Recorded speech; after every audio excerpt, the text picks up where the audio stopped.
reloj del tiempo. Hacemos una alianza con la emisora Estéreo Yo en Radio, que emitimos los miércoles de 6 a 8 de la noche este programa. Y en el especial de Black Happy Distractor, que es felicidad negra, para traducirlo un poco, de mi sentido del humor, pues decidimos dedicarle un espacio hablando del cierre de este especial de Halloween, hablando del suspenso en las series y telenovelas o sí, series novelizadas, porque ahora el género también está un poco difuso en, en Latinoamérica y evidentemente todo el mundo me ha referido, porque lo he consultado muy bien, del boom chileno, donde José Ignacio Valenzuela, con quien estoy hablando en este momento, desde Chile. Bueno, ¿estás ahora en Chile? Estoy ahora en Chile, porque estoy en una semana de promoción, porque estoy lanzando un libro en estos días. Entonces vine a hacer book tour y promoción y prensa del libro. Ok, muy bien. Entonces lo que quiero introducir precisamente es, José Ignacio Valenzuela es escritor, le dicen el chascas. ¿No? ¿Qué quieres decir chascas? ¿Por tus rizos? Exactamente, en chileno chascas es greñudo, es de pelo desordenado, es de pelo alborotado. Ok, muy bien. Bueno, José Ignacio, la primera pregunta tiene que ver, ¿por qué la fascinación por el misterio, por el suspenso, por llamarlo de algún modo? Aunque sé que, para los que no sabían, José Ignacio ha tenido mucha relación con historias colombianas y alguna vez lo comenté en un blog anterior de Distractor, que él hizo una adaptación de la serie Hombres de la fallecida Mónica Gudelo, Exactamente. pero no es su primer contacto con libretos colombianos y con historias, digamos, de otro corte hasta llegar al suspenso. ¿Cómo llegó al suspenso? A ver, yo soy un gran consumidor de suspenso. En el origen fue literario. Agatha Christie, George Simenon, era un devoto de las series de Hitchcock, ¿te acuerdas de Alfred Hitchcock Presenta? Yo me compré los VHS en esa época y los veía, me gustaba y me gusta mucho hasta el día de hoy Stephen King, sobre todo en su época más oscura, en la época de Cementerio Maldito, en la época de Carrie, en ese tipo de época a mí me encantaba. Y yo siempre he pensado que el suspenso es un gran enganche emocional, porque no hay que explicar el miedo, no hay que explicar el suspenso. Y rápidamente fui entendiendo que mientras menos aparezcan los monstruos, más terroríficas y más de suspenso son las historias. Entonces rápidamente evolucioné desde el terror, digamos que es donde aparece el monstruo, evolucioné hacia el suspenso y ojalá más bien de corte psicológico. Por eso me gusta mucho Hitchcock. Porque en Hitchcock el monstruo está dentro de los personajes. El gran villano es la conciencia, es la culpa, es la duda, es el enigma. Y eso es un enganche que yo he ido probando a lo largo de mi carrera en distintos tipos de formatos, ya sea en literatura, incluso en cine y en telenovela, que tiene una repercusión inmediata, absolutamente inmediata. Y yo había empezado hace 1000 años atrás a explorar el suspenso en una telenovela que se llamó Mar Paraíso, que es una telenovela que yo hice yo la escribí el año 99, imagínate. No, perdóname, Hace Mar 15 Paraíso, años. Mar Paraíso es del año 98, o sea, yo la escribí el 97 y tenía que ver con un resort, un hotel en la playa, donde empezaban a pasar cosas extrañas, donde empezaban a pasar cosas misteriosas con un villano que tenía un ojo de color distinto del otro, en una suerte como de homenaje a Catalina Krill de Cuna de Lobo, que en vez de... O a David Bowie. Exactamente, entonces este tenía un ojo azul y un ojo negro. Eh, y desde ahí empecé a probar el suspenso. Y de hecho, corroboré mi teoría porque Mar Paraíso, de la primera etapa de mis telenovelas, digamos, de los 90, de principios de los 90, Mar Paraíso fue la más exitosa y fue una telenovela que llegó a marcar unos ratings casi históricos en Chile. Entonces, y con un final que la gente se acuerda hasta el día de hoy, porque maté a la protagonista. En el capítulo final, Ah, carambas. él y ella se casan, son Y luego ya muere. felices, se van de luna de miel y en la luna de miel resurge este villano del ojo bicolor que pensamos todos que estaba muerto y a través de un sicario la mata. Y la palabra fin de la telenovela es sobre el galán llorando a la heroína muerta. Wow. Eso Entonces, sí es una ruptura. Absolutamente, y la gente, han pasado casi 20 años y la gente se acuerda hasta el día de hoy de Valparaíso, no, yo estoy seguro que ni siquiera se acuerdan de qué se trataba, pero se acuerdan del ojo bicolor y de ese final de suspenso pero un fin de suspenso puro el final. Entonces, siempre he ido pensando que el suspenso es un gran enganche. Y así me fui como especializando, si es que se puede usar la palabra sin que suene pretencioso, porque no lo soy, no soy un especialista en la materia, pero me fui como especializando en ese tipo de telenovelas y de historias Con literarias. la versión de Telemundo de la casa de la familia de al lado, que llamaron la casa de al lado. Sin embargo, cuando yo empecé a investigar sobre las series y las telenovelas chilenas, me llevé la sorpresa de que había muchas telenovelas de suspenso recientes, de la última década, sin conocer incluso lo de los 90, y se me hicieron similares o en el tono a las historias de Julio Jiménez. Preguntaba si las conocías o por dónde tuviste conocimiento de ese escritor colombiano. No, yo no las conocía y las conocí después, cuando empecé ya a salir al mundo y empecé a, de alguna manera un poquito más profesional y más seria, a investigar a mis colegas, a los maestros, a los que abrieron camino, a los que marcaron pauta, y así fue como llegué a Julio Jiménez. Porque en Chile las novelas de él casi no llegaron, y si llegaron, pues pasaron un poco inadvertidas porque la primacía de la telenovela extranjera en Chile la tiene la telenovela brasileña. Ujú. Nosotros crecimos viendo telenovelas brasileñas. Yo crecí porque las daban a toda hora y el referente chileno de la telenovela es el brasileño. Que de hecho En es muy términos, bueno. sí, es muy bueno, que en términos de estructuras, en términos de paisajes, de realización, incluso esa cosa naturalista que tienen las brasileñas, de que donde las mujeres no tienen un excesivo maquillaje, donde no se levantan maquilladas ni con pestañas postizas como si se levantan de las telenovelas mexicanas, donde la actuación es una actuación mucho más naturalista, que casi parece como improvisada de pronto. Esas son las cosas que se pegaron de las telenovelas chilenas, de las telenovelas brasileñas a las chilenas. ¿Y dónde empezó el boom de la telenovela de suspenso en Chile? Yo creo que fue cuando se empezó a explorar el horario de las 10 de la noche. Que eso ocurrió, creo que por primera vez hace 10 años. Eh, Es reciente nunca, realmente. es muy reciente, nunca, de hecho, ayer o antes de ayer se cumplieron los 10 años del estreno de la primera telenovela nocturna, como se llaman en Chile las telenovelas después de las 10 de la noche. Entonces, históricamente, los últimos 40 años antes del inicio de las nocturnas, la telenovela iba a las 8 de la noche. Entonces, las telenovelas a las 8 de la noche tenían un corte familiar, porque por supuesto tenían que convocar, como además tampoco se producía mucho, tenían que convocar a toda la familia. Tenían que Ujú. tener personajes viejos, jóvenes, niños, adultos, que abarcaran la mayor cantidad de integrantes familiares posible. Por lo tanto, no había mucho espacio para la oscuridad, para la turbiedad, para el sexo, para profundizar en historias del lado oscuro de la luna, porque el horario de las 8 es un horario familiar. Claro, y no solamente eso, pero igual cuando uno ve las telenovelas chilenas, uno ve que hay mucho desparpajo, no hay problema con el idioma, con las expresiones incluso coloquiales o vulgares, por llamarlo así, que aquí sí, por ejemplo, se han curado mucho de eso. Claro, no, acá no, porque te digo, tiene que ver con esa cosa naturalista. Ujú. Si aquí la gente habla con una mala palabra o la gente habla con modismo, con chilenismos o con coa, ya a ciertos niveles, se ve mal, el público lo lee mal si no lo haces correctamente. Y eso también puede habernos jugado un poco en contra a la hora de exportar, porque de pronto hay gente que no entiende nada de lo que estamos hablando los chilenos. Sí, es verdad, eso Porque también ha aquí, sido un factor para, de pronto, de barrera, ¿no? claro, porque aquí hay que mirarse el ombligo. O sea, aquí una buena telenovela es la que se mira el ombligo, es la que parece muy chilena. En cambio, las telenovelas mexicanas, venezolanas en su momento y las colombianas también en su momento eran de alguna manera un poco más universales. Podían verse, gozarse y entenderse. Por supuesto, siempre había palabras y cosas que uno por contexto las entendía, pero en términos como globales se entendían perfectamente. Pero cuando se abre el horario de las 10 de la noche, que valientemente TVN, el canal del Estado, fue el que se lanzó con la primera telenovela nocturna, los hábitos del espectador cambiaron por completo.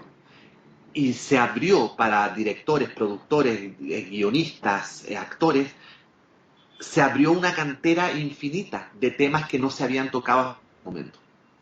Y así empezaron a salir las ¿Dónde está Elisa? Los Condes Brolock, hasta vampiros, telenovelas de vampiros han hecho. Empezaron y fueron saliendo y saliendo, y No abras la puerta, ahora que también es de suspenso, y no ha parado, porque el suspenso además es una tela que es muy grande, de la cual se pueden cortar muchos y muchos y muchos paños. Pues eso me parece muy interesante porque ese es el panorama que quería mostrar del origen del suspenso en Chile y la libertad que tienen, porque es un canal del Estado el que está abriendo esa posibilidad. De Claro, otro lado, dime. después los otros canales de la competencia, al ver que era tan rentable tener telenovelas a las 10 de la noche, empezaron entonces también a hacer sus propias telenovelas, porque entonces la telenovela de las 10 de la noche abría el horario prime, y luego de eso ponían los grandes estelares, y si la telenovela le iba bien, tenías asegurado el prime en términos de rating durante 8 meses. Wow. Y personalmente, yo le tengo estima a la familia del lado porque nunca me ha enganchado tanto con la novela desde el 2001 que vi la última de Julio Jiménez en esa época que fue Luzbel. ¿Qué impresión te dejó el trabajo en Chile de tu novela y luego la versión que hiciste también para Telemundo? Y en particular, ¿qué recuerdo tienes de esta serie? Fíjate que yo tengo, si me preguntaras de las 20 o 21 telenovelas que he hecho, ¿cuál es a la que más cariño le tengo? Te diría que es a La Familia Casa de Al Lado, porque es de la que más orgulloso me siento a nivel de libreto. Ujú. Eh, Tengo la sensación de que me quedó bien escrita. Siempre en las telenovelas quedas satisfecho en términos globales, pero sabes que hay una subtrama que no te funcionó muy bien, sabes que metiste la pata en un par de ocasiones, lo sé, me pasa siempre, excepto con La Familia y con La Casa de Al Lado.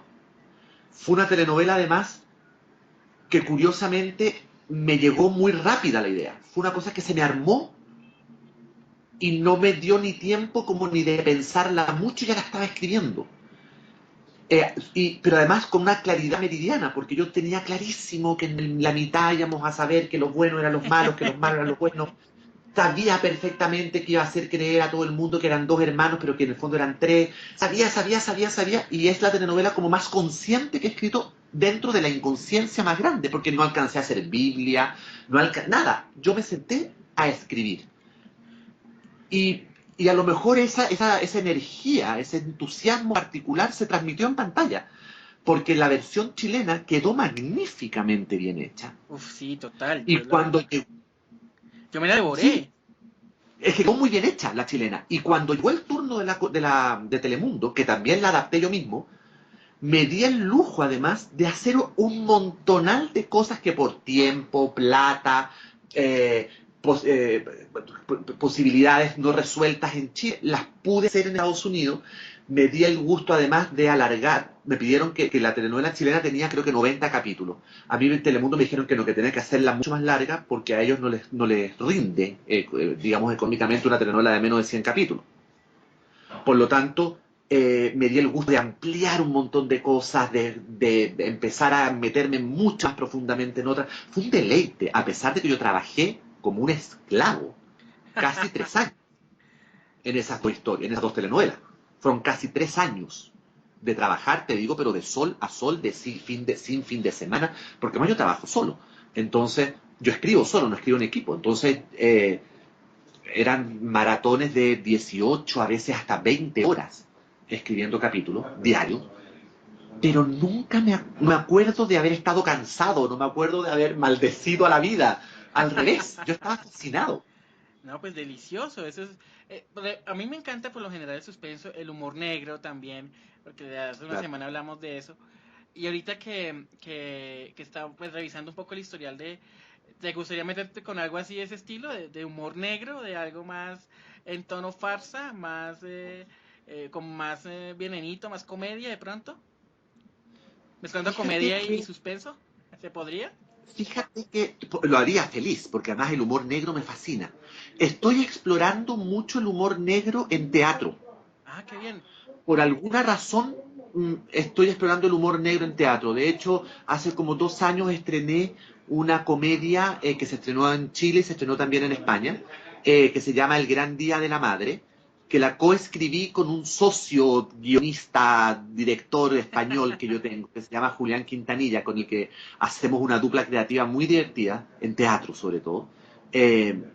Y era humor negro, absolutamente humor negro. Una abuela, la hija y la nieta se encerraban en un mausoleo a celebrar el Día de la Madre. Y a los 3 minutos de comenzar la obra se descubre que no son ni abuela, ni hija, ni madre. Vea, Y pues, ahí qué divertido. comienza, y ahí comienza el caos, con ataúdes y muertas de por medio. Bueno, eso Y es un escritor lo estaba esperando absolutamente muchísimo. versátil. Su merced es absolutamente versátil. Y eso es muy delicioso en un escritor. Y quisiera también ir rematando un poco esto con los libros. Que aprovechando también un espacio de la promoción. Tienes acá una trilogía del mal amor, ¿no? Tengo la trilogía del mal amor, que es suspenso. Ese también es otro libro de suspenso, que si fuera película o fuera serie sería de suspenso y nos tendría que dar miedo, porque hay grandes episodios en libros que dan miedo y donde los personajes están sometidos a un suspenso casi cinematográfico, porque yo lo escribí como con ojos cinematográficos y como si yo estuviera viendo una película. Porque a mí, como te digo, en lo personal es un género que me fascina. Y aparte de la trilogía del mal amor, yo tengo una serie de novelas policiales de suspenso para jóvenes. ¿Cómo se llama Que la ya, saga? la serie se llama Cuatro Ojos, Ok. porque son dos los protagonistas que se repiten en todos los libros. Son dos muchachos, además de 19, 17 años, que por donde van descubriendo crímenes y casos policiales de suspenso que ellos van resolviendo. Entonces, cada libro es un caso distinto. Y esos libros, bueno, ¿qué te puedo decir? Esos libros, además, son lectura obligatoria en muchos colegios de Latinoamérica. Ujú. No, pues me parece Entonces, espectacular. y eso sigue un poco como corroborando mi idea de que el suspenso es un género muy agradecido. A todos nos gusta como asustarnos ajeno. Y eso yo creo que es muy sano, además. Totalmente. Y finalmente yo quiero un poco como para mí en tono de reflexión frente al género. Primero, se puede hablar de una telenovela como tal de suspenso y si en este momento el futuro es promisorio, el terreno para que en la televisión latinoamericana el género tome esa vitalidad en otros países. Porque en este momento en Colombia se retomó un libreto chileno del Laberinto de Alicia, pero es la única Sí. que han estrenado en ese tono en los últimos 5 años. Wow. Pues mira, yo creo que el suspenso es un género que, que no va a pasar de moda nunca, porque además no es que se haya puesto de moda, es que siempre hay alguien que está haciendo suspenso por ahí. O sea, no es un género que haya desaparecido y que se está retomando. Yo creo que siempre se está haciendo, en algún país de Latinoamérica siempre se está haciendo suspenso. Porque es un género que sube rating. Es un género que si está bien hecho, que si está escrito como corresponde, siguiendo las reglas y teniendo claro además que es una telenovela, por lo tanto no puedes olvidarte nunca de que la telenovela es una historia de amor. Entonces el suspenso tiene que estar anclado en el amor.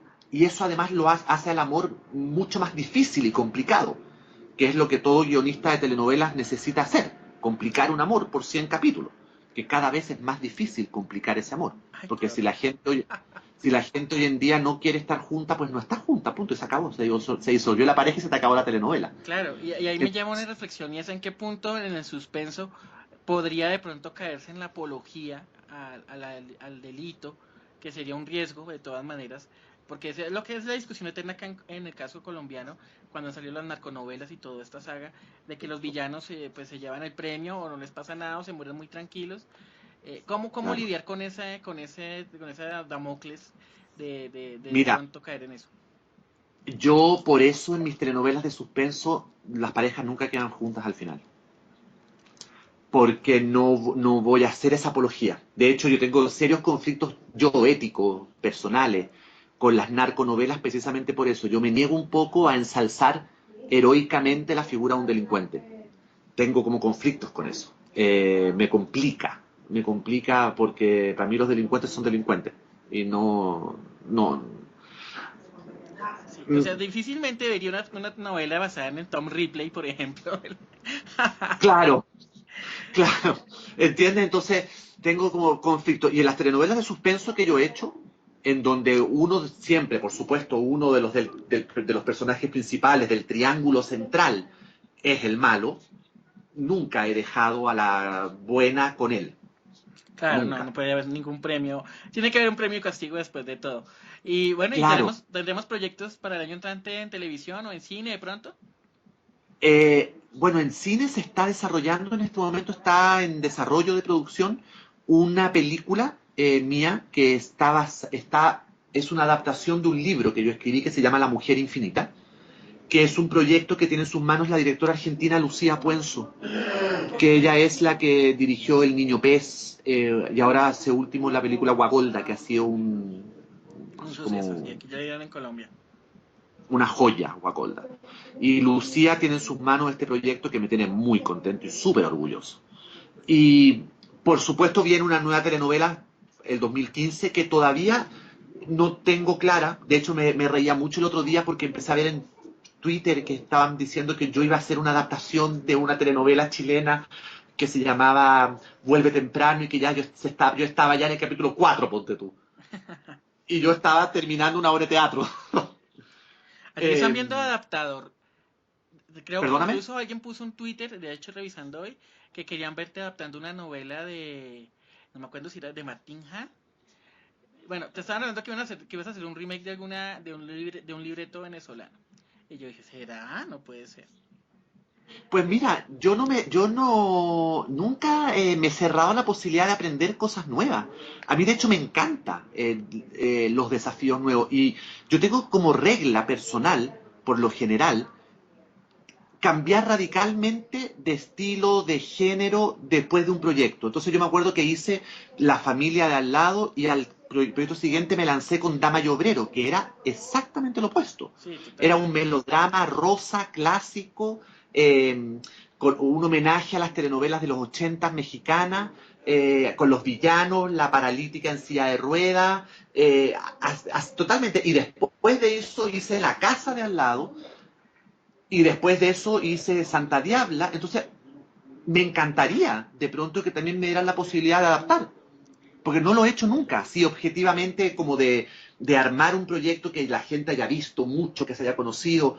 Las veces que yo adapté y tuve contacto, por ejemplo, como lo que tú hablabas con Hombres, como se llamaba, eh, la adaptación fue una versión casi lo que yo hice, porque yo casi no tuve contacto con los libretos originales. Mm. No, y eso hubiera Más bien, sido, y además porque Mónica, bueno, por lo personal, Mónica la aprecia mucho cuando estuvo con vida, dejó varias novelas bastante conocidas en Colombia, y de hecho, ella lo más cercano que estuvo en el suspenso fue cuando hizo La Maldición del Paraíso, hace ya 20 exactamente. años, 22 años, y ella dejó muchos proyectos inconclusos, pero ella era más del tono romántico, de las historias Mira, posibles. si te soy honesto, a mí me encantaría, casi como por un aspecto como profesional de aprendizaje, me encantaría de pronto tomar una telenovela clásica o una telenovela como de los 80 o de los 90, una telenovela con otro ritmo, con otra estructura, una telenovela que no se parezca a algo que yo hubiese escrito Marimar. y, y darle la vuelta y aplicarle este factor chascas, por decirlo de alguna manera, a ver qué sale. A mí me encantaría hacer eso, porque además sería para mí un aprendizaje enorme. Te recomiendo que adaptes Marimar y que el perro que habla es el asesino. Exacto, exacto. Que sea una especie como de vidente y nos anuncie el futuro. Sería una locura. José Ignacio, muchas gracias. Está buenísima la conversación. Habrá muchos temas para hablar. Es una posibilidad, es una gran posibilidad tenerlo en esta entrevista para el programa. También va a estar colgado el post en eltiempo.com. Y desde luego, pues ojalá tenerlo acá en una feria del libro, porque me imagino que has podido venir a una feria en Colombia. No, no he tú sabes que nunca se ha dado, nunca han coincidido los tiempos. Cuando yo podía, nadie me invitó. Cuando me invitaron, yo no podía. No, no, de Colombia es un terreno para mí todavía a conquistar. De hecho, tengo grandes amigos colombianos y he estado en Bogotá muchísimas veces, porque además, tengo que decirlo, de Latinoamérica es la ciudad más linda, más estética que yo conozco. A mí me encanta Bogotá, me fascina, me fascina. Y está El- una la- la- delicia. la- los ladrillos con los verdes, con esos cielos. Ay, hay una cosa que a mí me encanta, me fascina, me fascina. No, me alegra, Pero, esperemos tenerlo por acá. pero Colombia es una deuda en mi vida, tanto literario como televisivamente hablando. No, pues me alegra mucho que poderlo tener aquí. No sé si es la primera vez que has hablado con medios colombianos, pero si soy el pionero, me alegra ser pionero. Si no, pues por lo menos la gente que no te conoce y que he hablado mucho de ti por varios lados, Muchas gracias. empezarán a conocerte y solamente no solo por las producciones, sino también por la obra literaria que tienes también. Entonces, me Muchas alegra gracias. haber tenido la posibilidad. Un saludo desde Colombia a Chile y obviamente pues a vos. Y vamos a seguir con más en este especial de Radio Distractor dedicado a suspenso y terror. No se muevan que vienen más cositas esta tarde para ustedes. Muchas gracias, José Ignacio. Gracias.